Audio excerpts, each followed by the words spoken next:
Alright guys, here we are today, lovely Michigan. We just got dumped on yesterday with snow, and you can hear the lovely wind noise coming through right here. I said I was going to do an 8,000 mile update, but I'm actually changing jobs, so I have not been driving much recently, but I'm probably about ready to be driving close to 2,000 miles a month, so the miles will get racked on. But just not currently right now.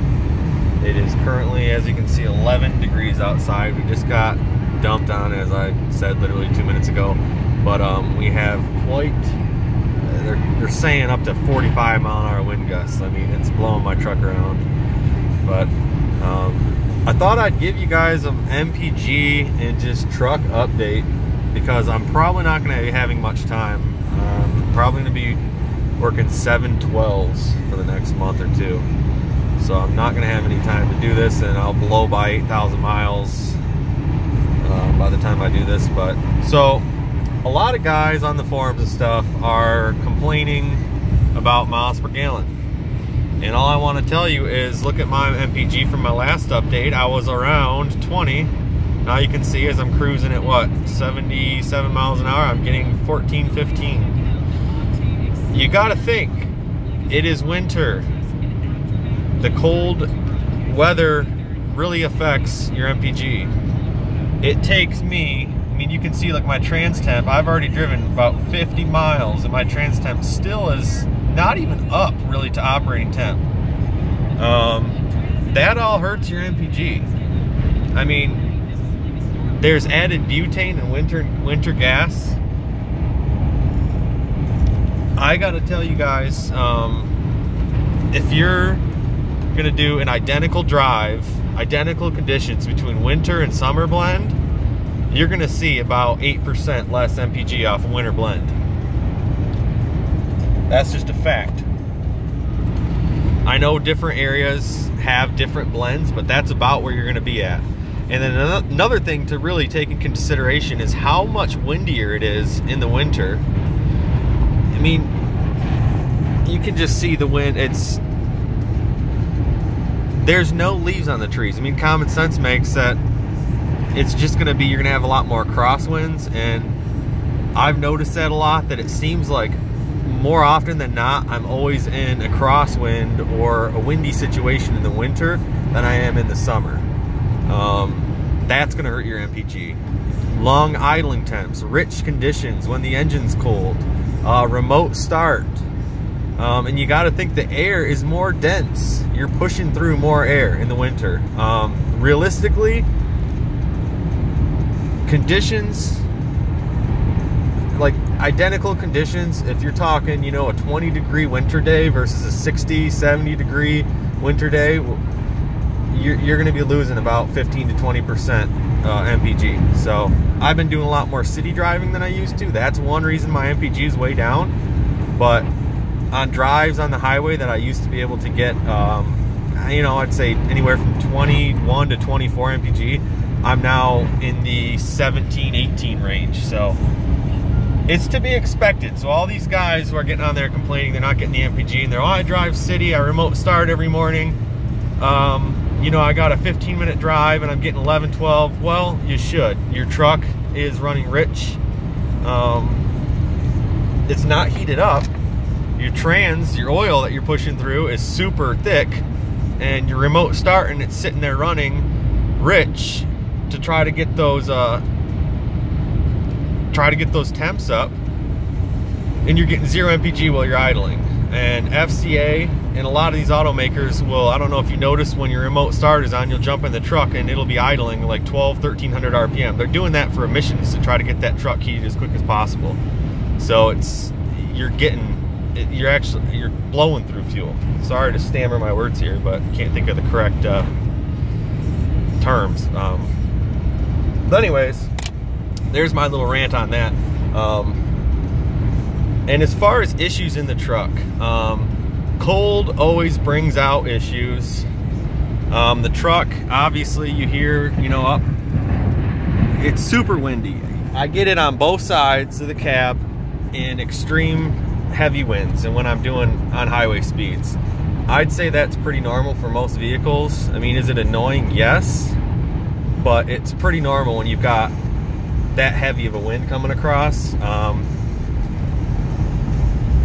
So, you know, if you're talking a 60-70 degree day and it's calm and you're going down the highway and it's doing that, yes, then you got an issue. You know, your window seals might need to be, or your door seals might need to be checked. And when it's cold, the seals technically are, you know, they've kind of contracted, so you might have a little more air gap there as well. But that I wouldn't consider an issue. There are, you know, plastics and stuff on the dash. You know, when it's really cold and you're going over bumps, you will hear them rattle some, but as the cab warms up, that goes away. That, I think, is just typical of every American car.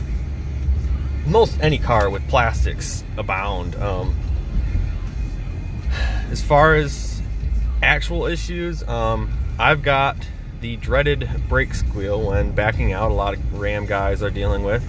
Every morning I get in my truck, and when it's moist and cold, the brakes make a loud kind of hum and squeal, and FCA has actually said that there's no current fix for that right now, which is a little annoying to have a new truck that is squeaking. But I mean, that is really the only issues I've had with this truck. There was a guy on YouTube who asked, I'm trying to think the question he wanted me to touch on, but I honestly can't remember. But I mean, as far as buying a first-year truck, would I recommend it, wouldn't I? I think that's really a kind of a crapshoot, because I've had vehicles that are well along their production run, and they should not be having any issues, and they've had the most issues of some that are like first-year production runs. So I think it's just kind of luck of the draw, unfortunately. I'm not one to really speak on quality control issues. All their brands have their issues. I had a lemon lawed GM vehicle, and all my GMs had a bunch of problems. So those trucks were, in my opinion, built like crap. And this truck is interior quality and everything just hands down better. The ride, the power, and the fuel economy are pretty close to where most trucks are going to be. I mean, you're as aerodynamic as a brick. They can only do so much.